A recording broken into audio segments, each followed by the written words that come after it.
আসসালামু আলাইকুম everyone, welcome to back to my channel. আশা করছি সবাই ভালো আছেন, আমরাও ভালো আছি। এখন থেকে ভিডিওটা শুরু করছি। যে দেখুন, আমি ছোলা বুট সিদ্ধ বসিয়েছি।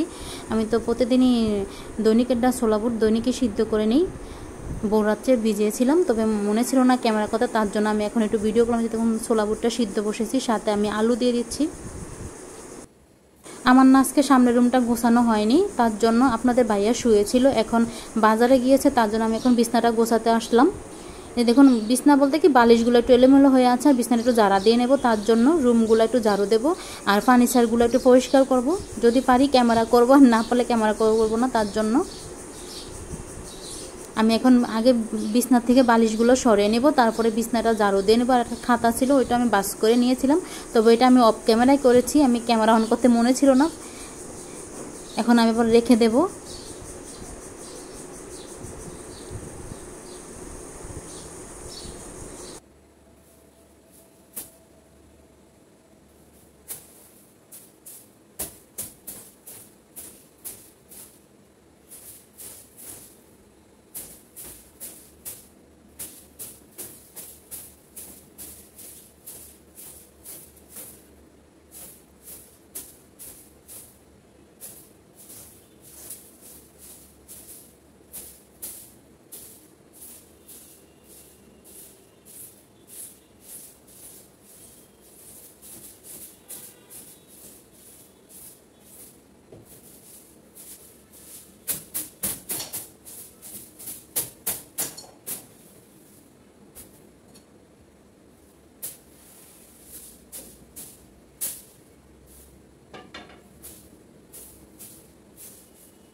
আমার না বিছানা গোছানো হয়ে গেছে। আমি খাটের হাইসাগুলো এবং সোফাগুলো আমি মুছে নিয়েছিলাম, তবে আমি অফ ক্যামেরায় করেছি, ক্যামেরা করতে মনে ছিল না, আমি একা করেছি তো, তার জন্য ক্যামেরা করিনি। আর এই যে দেখুন, আমি এখন সামনের রুমটা ঝাড়ু দিয়ে নেব, তারপরে বাকি রুমগুলো ঝাড়ু দিয়ে নেব।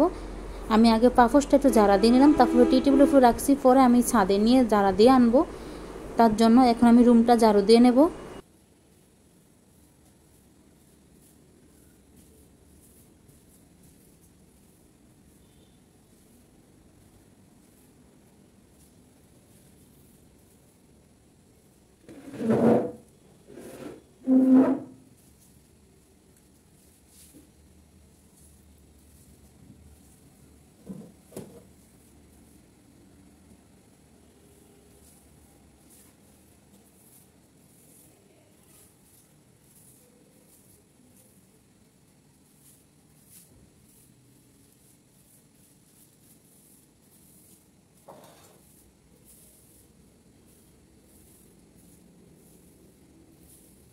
আমি না এখন ডাইনিংয়ের রুমটাও ঝাড়ু দিয়ে নেব, আমি সাথে রান্নাঘরটাও ঝাড়ু দিয়ে নিয়েছিলাম, তবে এটা অফ ক্যামেরায় করেছে। দেখুন, আমি এখন ডাইনিংয়ের চেয়ারগুলো সরিয়ে নেব, তবে চেয়ারগুলো না অনেক ভারী, তার জন্য একা করছিলাম তো অনেক ভারী ছিল চেয়ারগুলো সরাতে। দেখুন, আমি ডাইনিংয়ের নিচটা একটু ঝাড়ু দিয়ে নেব। ঝাড়ু দিয়ে আমি বাকি সব রুমগুলো আজকে ঝাড়ু দেব, তারপরে মুছে নেব। আমি ডাইনিংয়ের চেয়ারগুলো সরিয়ে তারপর জানবো, মানে এত বালু আসে কোথা থেকে বুঝতে পারবো না। ডাইনিংয়ের সাইডে কোনো জানলা নেই, তারপরে অনেক বালু আসে, আর বিশেষ করে ছাদের চুনাগুলা, দেয়ালে চুনাগুলা পরে, তার জন্য সাদা হয়ে থাকে ডাইনিংয়ের চেয়ারগুলো। ওগুলো একটু মুছে নিয়েছিলাম, তো আমি অফ ক্যামেরায় করেছিলাম ওগুলো। আমি এই জায়গায় মুছে আমি ভিতরের রুমটা মুছে, মানে বেডরুমটা আমি ঝাড়ু দিয়ে নেব, তার জন্য বললাম। এই দেখুন, আমি এখন ওই রুমটা ঝাড়ু দিয়ে নেব। আমি অবশ্য বেডরুমটা বেশি একটা ক্যামেরা করিনি, রুমটা ছোটো সাইজে, আমি তো আগেই বলেছিলাম। ওটাতে শুধু একটা খাট আছে, আর কিছুই রাখার মতো সিস্টেম নেই, তার জন্য আর এই যে গলি সিস্টেমের জায়গাটা ঝাড়ু দিয়ে নিলাম। এখন আমি রুমটা ঝাড়ু দিয়ে তারপর আমি রুমের থেকে এগুলো নিয়ে তারপরে পুরো বাসাটা আজকে আমি ঝাড়ু দেবো তার জন্য।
আমি এখন রুম পুরো বাসাটা ঝাড়ু দেওয়ার পরে আমি এখন ভিতর রুমের বিছনা চাদরটা পাল্টে নেব। তার জন্য এই যে দেখুন আমি ঈদের আগেই এই রুমের বেডশিটটা চেঞ্জ করে নিচ্ছিলাম।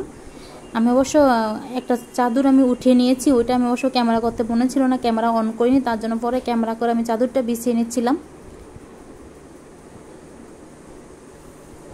এই রুমটা একটু অন্ধকার থাকে তো এই রুমে একটু মানে বাতি বাজিয়ে রাখা লাগে সব সময়, তার জন্য দেখুন আমি এখন বিছনার চাদরটা ঝাড়া দিয়ে বিছিয়ে নেব।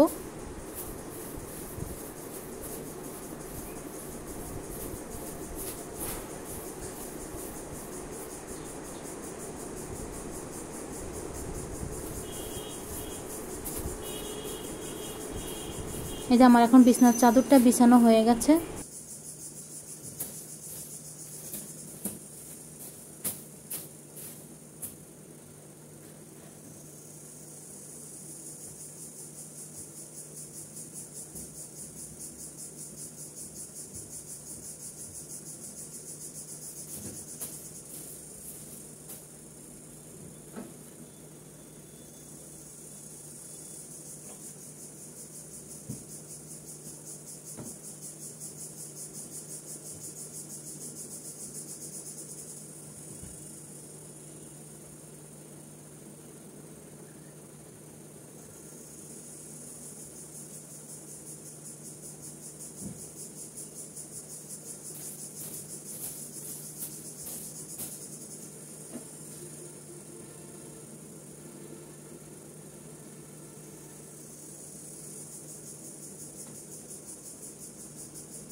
আপনাদের ভাইয়া না আজকে বাজার থেকে পেঁয়াজ আনছে। এই যে দেখুন আমি পেঁয়াজগুলো আলুর সাথে বিছিয়ে রেখেছি এই জায়গায়, মানে সালার উপরে, তার জন্য একটু ভিডিও করলাম। যে দেখুন আমি এখন ডাইনিং রুমে আমি এখন ফ্রিজের কাছে যাব, মানে নর্মাল থেকে আদা রসুনের বক্স নামাবো। তার ছিল বাজার থেকে শশাগুলো আমার ফ্রিজে রাখা হয়নি, তার জন্য আমি এখন শশাগুলো ফ্রিজে রাখবো। তারপর আমি আদা রসুনের বক্স নামাবো, পেঁয়াজ কাঁচামরিচ বাটার মানে সব কিছু আমি নামিয়ে নেব। তার জন্য টমেটো আমি নামিয়ে নেব।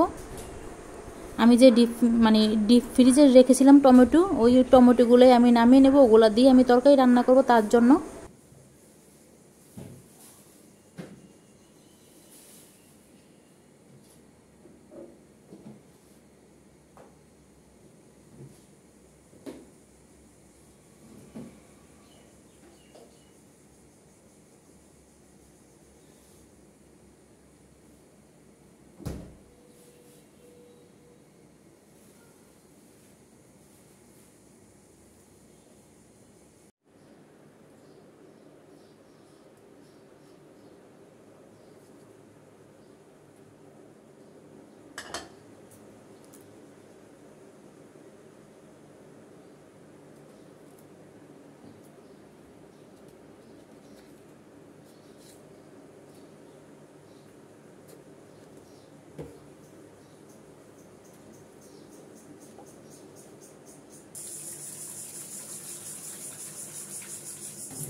আমার না মাছ ভাজা হয়ে গেছে। আমি এখন মাছ ভাজা তেলে পেঁয়াজ দিয়ে দিচ্ছি। আমি আরেকটা চুলাতে ডাল বসিয়েছি।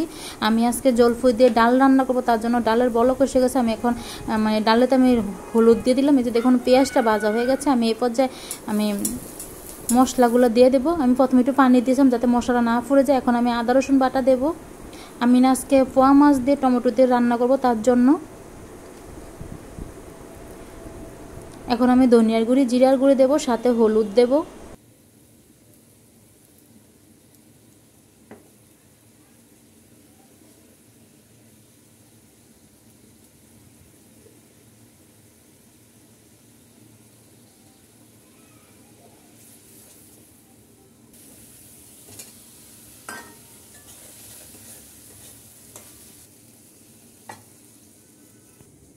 আমি না এখন এই পর্যায়ে ডালেতে আমি জলফুই দিয়ে দেব। জলফুইয়ের সাথে শুকনা মরিচ ছিল, সাথে রসুন ছিল, মানে আচারেতে দেওয়া ছিল, ওই আচারটা আমি দিয়ে রান্নার তরকারিটা রান্না করা হয়ে গেছে, মাছের তরকারিটা। এখন আমি নামিয়ে নেব। এখন আমি এই চুলা একটা কড়াই বসিয়েছি।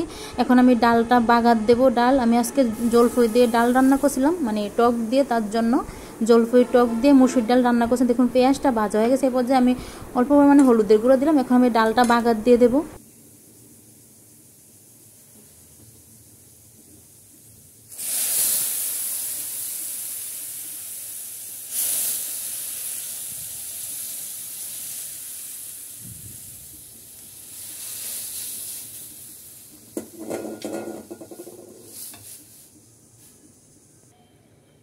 আজকে না করলা ভাজি করবো, তার জন্য যে দেখুন আমি কড়াই বসিয়েছি। কড়াইতে তেল গরম হয়ে গেছে। এখন আমি পেঁয়াজ দিয়ে দেবো। পেঁয়াজটা ভাজা হয়ে গেলে এই পর্যায়ে আমি করলা ভাজি মানে করলাটা দিয়ে দেবো।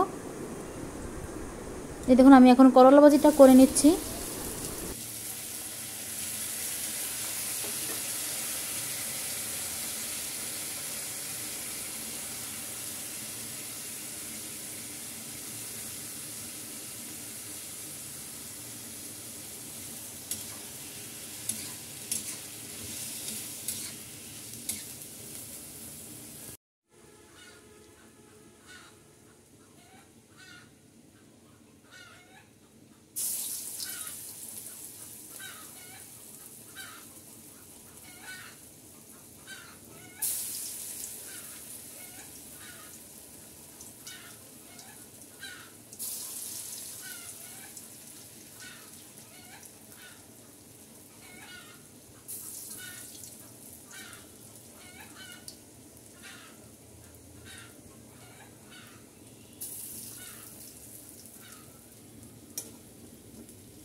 আমার এখন ছোলা বুটটা রান্না করা হয়ে গেছে। এখন আমি গরম মশলা দিয়ে ছোলা বুটটা নামিয়ে নেব। এর দেখুন আমি এখন গরম মশলা দিয়ে দিচ্ছি। এখন আমি বুটটা নামিয়ে নেব, তারপর বাকি কাজগুলো করে নেব। আমি রান্না করা হয়ে গেছে। এখন আমি বেসিনের কাছে চলে আসছি। এখন আমি প্লেট বাসনগুলো ধুয়ে নেব, মানে বল বাটিগুলো প্লেট বাসনগুলো মেজে নেব, তারপর আমি বাকি কাজগুলো করে নেব। আমি একটু বাম সাইডে রাখছি তো বেসিনের সাইডে পড়ে যাওয়ার সময় থাকে, তারপরে এই জায়গায় রেখে কাজ করতে হবে, অন্য কোনো জায়গায় রেখে কাজ করার মতো সিস্টেম নেই, তার জন্য। এখানে আমি সন্ধ্যা রাতের জন্য রান্না করেছি করলা ভাজি, সাথে জলফুই দিয়ে মুসুর ডাল রান্না করেছি, মুসুর ডালের টক রান্না করেছি, তার জন্য সেহরির জন্য পোয়া মাছ টমেটো দিয়ে রান্না করে নিয়েছি। সাথে ডিম বোনা করে নিয়েছি মানে সেহেরির জন্য। তার জন্য দেখুন আমি প্লেট বাসনগুলো আগে মেজে নিচ্ছিলাম, তারপর আমি বাকি কাজগুলো করব, ধুয়ে নেব তার জন্য। আমি এই জায়গায় স্পিড বাড়িতে আমার প্রতিদিনই হাঁড়ি পাতিল জমে, তবে যেদিন মানে পানি না থাকে ওদিন একটু বেশি হাঁড়ি পাতিল জমে, তার জন্য এখন আমি হাঁড়ি পাতিলগুলো মেজে নেব।